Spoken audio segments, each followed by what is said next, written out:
বন্ধুরা, আজকে চলে এসেছি চৈত্র সংক্রান্তির চড়ক মেলাতে। এখানে কি হচ্ছে বন্ধুরা? এখানে হচ্ছে ওড়া। বাবা মহাদেবের পুজোর পরেই তো চড়কটা ওড়াটা শুরু হয়। তো এখানে পিঠ ফোড় হচ্ছে, পিঠ ফোড় করে এই যে ঘোরানো হচ্ছে ভক্তদের।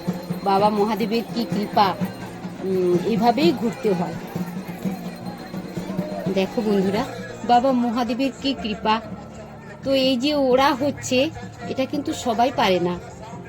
মানে এত ভগবানের কৃপা যে একটা সূঁচ দিয়ে পিঠে ফুঁড়ে তাকে ওই বাঁশের সঙ্গে ঘোরানো হচ্ছে। উপরে একটা মাচা করে দেওয়া আছে, ওইখানে বাতাসা আছে, ওইখান থেকে আবার এক ফের ঘুরে বাতাসাটাকে ছড়িয়ে দিতে হচ্ছে। সত্যি ভগবানের কৃপা। বন্ধুরা, এই যে ওড়াটা হচ্ছে, ওই যে কাঠটা দাঁড় করানো আছে, ওটা কিন্তু বাবা মহাদেবের মন্দিরের সামনে পুকুর আছে, ওই পুকুরে কিন্তু সারা বছর কাঠটা ডোবানো থাকে। তো কাঠটা কি করে তোলা হয়? কাঠটা কিন্তু সবাই তুলতে পারে না, ভক্তা থাকে যারা। আবার এমনিতে যারা ভক্তা থাকে তারা পারবে না, যারা পাট ভক্তা থাকে তারাই কিন্তু পুকুর থেকে এই কাঠগুলো তুলে আনতে পারে। দুটো কাঠ থাকে। আর নয়তো এমনিতে যারা ভক্তা থাকে তাদের বলে 7 ভক্তা, যারা 7 দিন থাকবে, 5 ভক্তা, 3 ভক্তা। তবে চড়কের কাঠ তুলতে পারে একমাত্র পাট ভক্তাই। আর এদিকে কি হচ্ছে? বৃষ্টির মতো বাতাসা, বৃষ্টির মতো বাতাসা হরিলুট চলছে একদম। কুড়িয়ে নাও দিদিভাই, কুড়িয়ে নাও। সেই তো বাতাসা কুড়োতে হয়। যখন হরিলুট হয় সবাইকে একটু করে কুড়িয়ে নিয়ে নিজেও খাও। আর প্রসাদ যত বিলোনো হয় তত ভালো, তাই প্রসাদকে বিতরণ করতে হয়। আর এই জন্য বাতাসা হরিলুট হচ্ছে, হরিলুটের বাতাসা। তো চলো সবাই, সবাই মিলে অনেক বাতাসা যাদের, আর কি বলতো, এটা যাদের মনস্কামনা পূর্ণ হয়েছে, বাবা মহাদেবের কাছে মানত করেছিল, তারাই হচ্ছে এখানে এত বাতাসা হরিলুট হচ্ছে, কুইন্টাল কুইন্টাল। আর কি করছে, অনেক ভক্তরা এসছে যারা হচ্ছে বাতাসা হরিলুট কুড়োনোর জন্য এসছে। অনেকে বাতাসা কুড়োতে হয় হরিলুটে। আর যতটা পারো সবাইকে বিতরণ করো।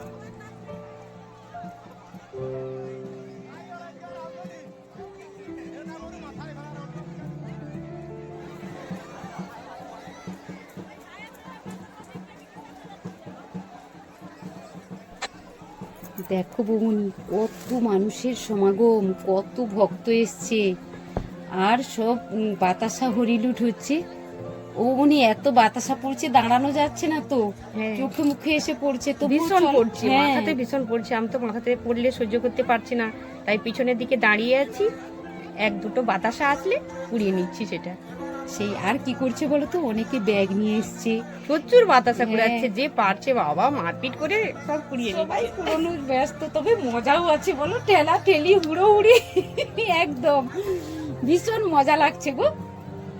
আর আর দাঁড়িয়ে দাঁড়িয়ে দেখতেও ভীষণ দারুণ লাগছে। হ্যাঁ, খুব সুন্দর লাগছে। বৃষ্টির মতো, ফোয়ারার মতো উঠছে যেন মনে হচ্ছে। এক সময় মনে হচ্ছে যেন উপর থেকে কোথাও ফোয়ারা আসছে, না বৃষ্টি পড়ছে, বাতাসার মতো ক্যাচ ধরে নিচ্ছে সবাই। সেই খুব সুন্দর লাগছে, মজা লাগছে দেখতে, খুব সুন্দর। আর এই খোলা মাঠে বলা, এত বড় মাঠ, মন্দিরের সামনে এত মানুষের সমাগম, সবাই শুধু বাতাসা পূরণই ব্যস্ত। আর যাদের মনস্কামনা পূর্ণ হয়েছে তারা বাতাসা ছড়াতে ব্যস্ত, সবাই ছড়ানোই ব্যস্ত। তাদেরও মজা লাগছে ছড়াতে, আর যারা কুড়োচ্ছে তাদেরও মজা করে কুড়োচ্ছে। কিন্তু সেই তো, এটা কি বলতো, এটা চৈত্র সংক্রান্তিতে হয়। তো আমরা যেটা বলি নীল পুজো, নীল ষষ্ঠীর পরেই কিন্তু এটা পুজোটা হয়ে থাকে।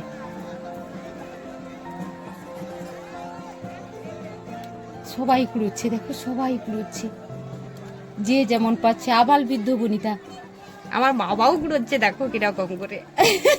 মেসমশাই তো ভীষণ মানে মজা নিচ্ছেন গো।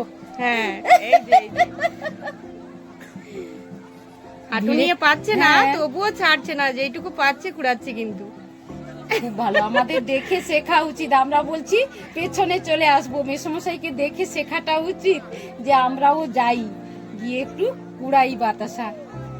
মাথায় পড়লে আবার চলে আস। বাবা কুড়াচ্ছে, ব্যাগে করে নিচ্ছে, এক দুটো নিচ্ছে। খুব তবু ভালো, কি বলতো, মানে এখানে এলে সবারই মন ভালো হয়ে যাবে, হ্যাঁ খুব মজা। খেলাখেলি হচ্ছে তো তাই ভিতরে যেতে পারছে না।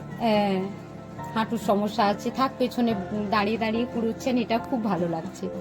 না নিজেকে সেফ রাখতেও উনি জানেন যে না হ্যাঁ। ওই ভিড়ের মধ্যে আমার যাওয়া যাবে না, এই জন্য পেছনে দাঁড়িয়ে দাঁড়িয়ে বেশ সুন্দর করে বাতাসা কুড়োচ্ছেন। চশমা পরে গেছে, আবার চশমা দিয়ে দিলে চলে যাবে, ফেটে যাবে। সেটা কিছু করার নেই, চশমা তো পরতেই হবে, চশমা না পরলে হয়? দেখো কেমন, শুধু আমি শুধু মুগ্ধ হয়ে গেছি, শুধু দাঁড়িয়ে দাঁড়িয়ে দেখছি যে এত ফোয়ারার মতো উঠছে। এখন আর- বাজি চলছে, হ্যাঁ এইবারে শুরু হয়ে গেল বাজি ফোটানো। হ্যাঁ আতশবাজি, যাদের মনস্কামনা যাদের, আছে, হ্যাঁ তারা এটাও সব কিন্তু বাজি- মানত করা।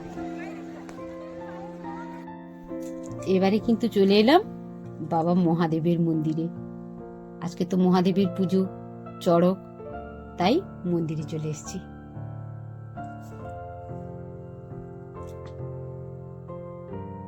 মন্দিরটাও খুব সুন্দর কিন্তু। হ্যাঁ খুব সুন্দর মন্দির, অনেক বড় মন্দির, এমনি নয়, অনেক অনেক বড় মন্দির। মহাদেবের চরণে প্রণাম জানাই। সে তো নিশ্চয়ই সবার জন্যই, সবার মঙ্গল হোক, হোক। দেশের দশের সবার মঙ্গল হোক, সবার বছরটা ভালো কাটুক, নতুন বছর সবকিছুই শুভ হোক। এবারে চলে এলাম শীতলা মায়ের মন্দির। বমুনি এই জায়গাটা হ্যাঁ এটা হচ্ছে বরাগেড়িয়া শীতলা মায়ের মন্দির। বাবা খুব খুব সুন্দর মন্দির, খুব সুন্দর। কত বড় মন্দির, কি সুন্দর কারুকার্য একদম। হ্যাঁ খুব সুন্দর মন্দির বানিয়েছে।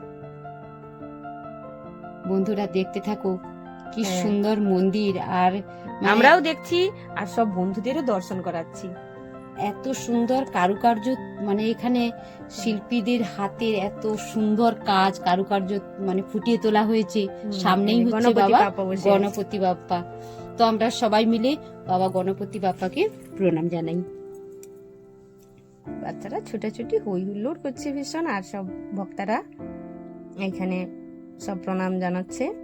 পুজো দিতে এসছে সবাই, মেলা চলছে, মন্দিরেও পুজো চলছে। কি সুন্দর কারুকার্য সত্যি। এই যে শীতলা মা। শীতলা মায়ের মন্দির, মানে মায়ের মূর্তি মায়ের কিন্তু চরণে এখানে প্রণাম। হ্যাঁ সবার জন্য, সবার মঙ্গল হোক। বন্ধুরা এই মন্দিরটা কিন্তু একদম গ্রামের মধ্যে স্থাপিত।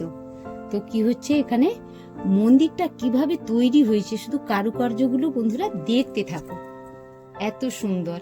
তো আমি তো একদম বাকরুদ্ধ, আমার মনে হচ্ছে আমি শুধু এক মনে দর্শন করে যাই দেবদেবীর মূর্তি।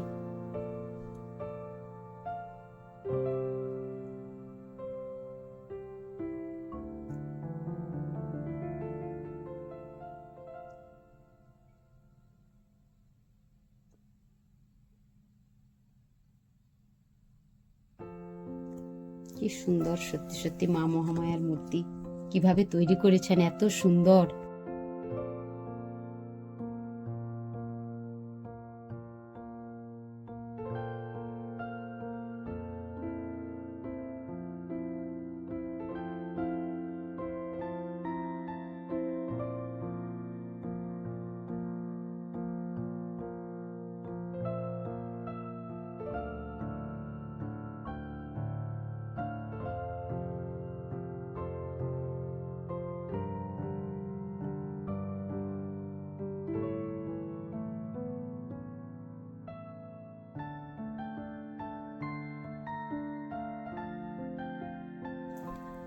বন্ধুরা মন্দিরটা কেমন লাগলো সবাই আমাকে জানিও। আর নতুন বছর সবার ভালো হোক, মঙ্গল হোক, সবার ভালো কাটুক বছরটা। আর এতক্ষণ সবাই সঙ্গে থাকার জন্য সবাইকে অনেক অনেক ধন্যবাদ, অনেক ভালোবাসা। সবার শুভ হোক। দেখা হবে পরের ব্লগে। সবাই ভালো থেকো, সুখে থেকো, শান্তিতে থেকো, সুস্থ থেকো। ঈশ্বরের কাছে আমার এটাই প্রার্থনা। নতুন বছর একদম সবার শুভ হোক। গণপতি বাপ্পা মোরিয়া।